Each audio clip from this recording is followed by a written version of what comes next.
क्या आपका वीजीसी नेट का रिजल्ट वैसा नहीं रहा जैसा आपने सोचा था? क्या आपको लगता है कि चेकिंग में कोई गड़बड़ हुई है? बहुत से छात्र पूछ रहे हैं कि क्या एनटीए अपना रिजल्ट बदल सकता है। आज के इस वीडियो में हम एनटीए की आधिकारिक पॉलिसी और उन कानूनी रास्तों की बात करेंगे जिससे आपको अपनी मेहनत का सही फल मिल सके। चलिए हकीकत जानते हैं। दोस्तों, सबसे पहले कड़वा सच। एनटीए वीजीसी नेट इंफॉर्मेशन बुलेटिन के क्लास 15 में स्पष्ट लिखा हुआ है। क्या लिखा हुआ है? आपको जो है मैं यहाँ पर बता रहा हूँ, उसको ध्यान से सुनिएगा। इस क्लास के मुख्य बिंदु इस प्रकार है। कोई पुनर्मूल्यांकन नहीं, यानी कि रीएवेल्युएशन रीचेकिंग ऑफ रिजल्ट शीर्षक के अंतर्गत स्पष्ट किया गया है कि परिणाम घोषित होने के बाद अंकों की पुनः जांच या पुनर्मूल्यांकन के किसी भी अनुरोध पर विचार नहीं किया जाएगा। इसमें दूसरा पॉइंट अंतिम निर्णय दिया हुआ है। चूंकि उम्मीदवारों को प्रोविजनल आंसर की को चुनौती देने का अवसर पहले ही दिया जाता है, इसलिए विशेषज्ञों द्वारा तैयार की गई फाइनल आंसर की के आधार पर बना परिणाम ही अंतिम माना जाता है। इसमें तीसरा पॉइंट दिया हुआ है, पत्राचार पर रोक। रिजल्ट के संबंध में किसी भी प्रकार के पत्राचार यानी कि कॉरेस्पॉन्डेंस को एनटीए द्वारा स्वीकार नहीं किया जाता। याद रखिएगा, यदि आपको अपने व्यक्तिगत विवरण जैसे नाम या फोटो में कोई सुधार करवाना हो तो ही आप एनटीए के हेल्प डेस्क में संपर्क कर सकते हैं, यानी कि आप मेल कर सकते हैं दोस्तों। ठीक है? क्यों? ऐसा क्यों? क्योंकि एनटीए परीक्षा से पहले प्रोविजनल आंसर की दिया हुआ है। मैं झूठ नहीं बोल रहा हूं, ये तो एनटीए के बुलेटिन में ही लिखा हुआ है। और आप लोग मुझे ये दोष देते हैं कि इतने सीनियर प्रोफेसर होकर आप एनटीए का सपोर्ट करते हैं। मुझे पता है कि एनटीए के द्वारा जो जारी की गई फाइनल आंसर की है उसमें भी गड़बड़ी है, लेकिन क्या कर सकते हैं। लेकिन क्या इसका मतलब ये है कि सब खत्म हो गया? इतिहास में ऐसे कई मौके आए हैं जब रिजल्ट में गड़बड़ियां पाई गई है। तकनीकी खराबी भी हो सकती है। इसका आधार जो है तकनीकी खराबी। अगर वेबसाइट पर नंबर गलत दिख रहे हैं या डेटा मिसमैच है तो एनटीए इसे ठीक करता है। कोर्ट का हस्तक्षेप जरूरी रहता है इसमें।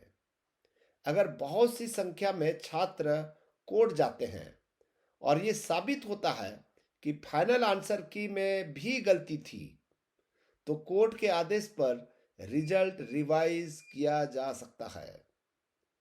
इसमें क्लरिकल एरर भी हो सकता है। नाम, फोटो या कैटेगरी की गलती को सुधारने के लिए आप एनटीए हेल्प डेस्क को ईमेल लिख सकते हैं। दोस्तों, आपको जो मैं बता रहा हूं उसको ध्यान से सुनिए। अगर आप परिणाम से संतुष्ट नहीं है तो इन 3 स्टेप्स का पालन करना चाहिए, फॉलो करना चाहिए। पहला है, रेस्पॉन्स सीट डाउनलोड करें। अपने आंसर की और रेस्पॉन्स सीट का बारीकी से मिलान करें। दूसरा है, ईमेल भेजें। ठोस सबूत प्रूफ के साथ एनटीए को अपनी शिकायत दर्ज कराएं। हो सकता है रिप्लाई ना आए, लेकिन रिकॉर्ड के लिए यह जरूरी है। समय बर्बाद न करें। मैं फिर शुरू से बता रहा हूं, पहले भी बताया था, अभी भी बता रहा हूं कि सच्चाई ये है कि कानूनी लड़ाइयां लंबी चलती है। इसमें धन भी जाता है। अगर अंतर बड़ा है, यानी कि लंबे समय खींच रहा है, तो अगले एग्जाम की तैयारी शुरू कर देना ही समझदारी है।